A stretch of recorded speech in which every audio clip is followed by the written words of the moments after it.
Hi, I'm Suzanne, and in this video I will be reviewing a simple pelvic stability exercise called Transverse Isometrics.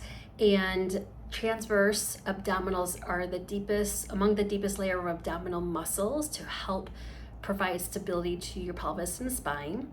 And in order to target these muscles, it reduces the demand on the bigger, more superficial muscles.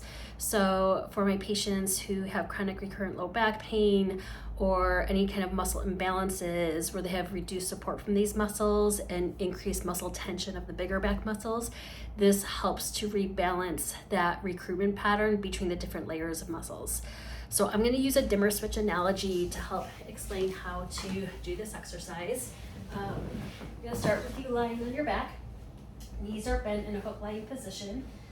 I like to have my hands on my pelvis to give myself a moment to shift my awareness from my environment. I've had a busy day, answering emails, talking to people, so I can turn that attention and awareness inside my body.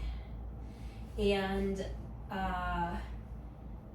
I like to start with a couple pelvic rocks. We all have different postural habit patterns. Some of us might live with a more flatter back, posterior pelvic tilt position.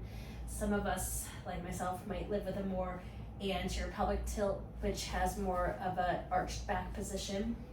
So if you imagine your pelvis as a bowl and you use your abdominals to flatten your lower back into the table, that's a posterior rock.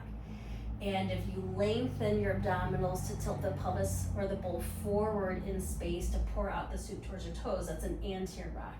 So you can start with just doing a couple of these rocks to bring your awareness to the position that your pelvis is in. It also helps to relax any tension that you might be subconsciously holding in your back.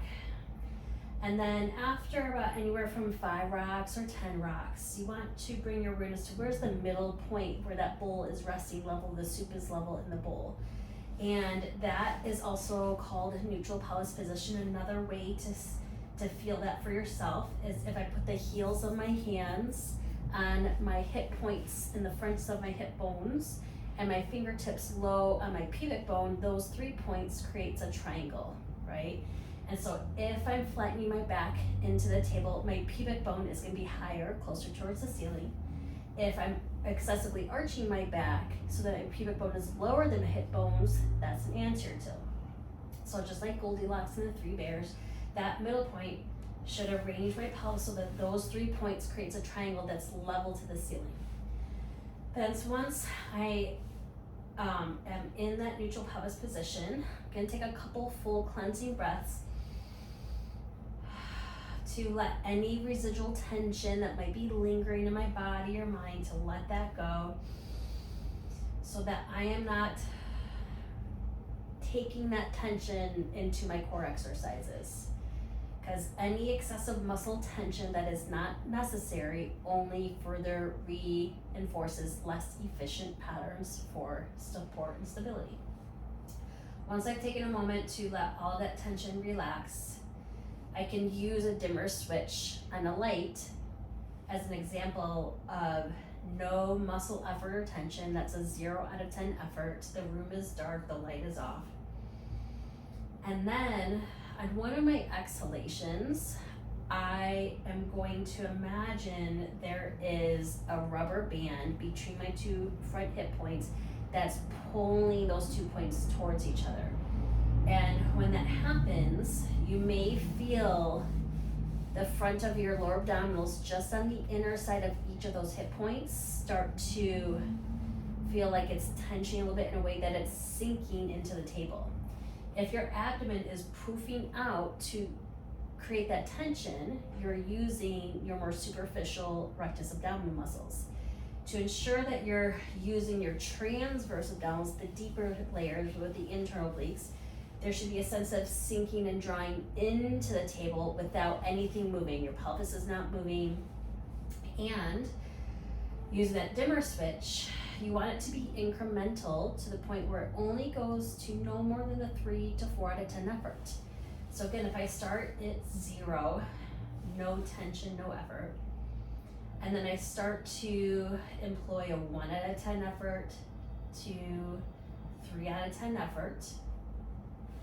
And I hover there at that 3 out of 10 effort, so I can make sure that I'm still breathing with ease through my side ribs. So if you imagine now that you're a fish and you're still letting little sips of air flow in and out through the sides of your ribs, but all the while maintaining this subtle, narrowing, deepening sensation of your lower pelvis.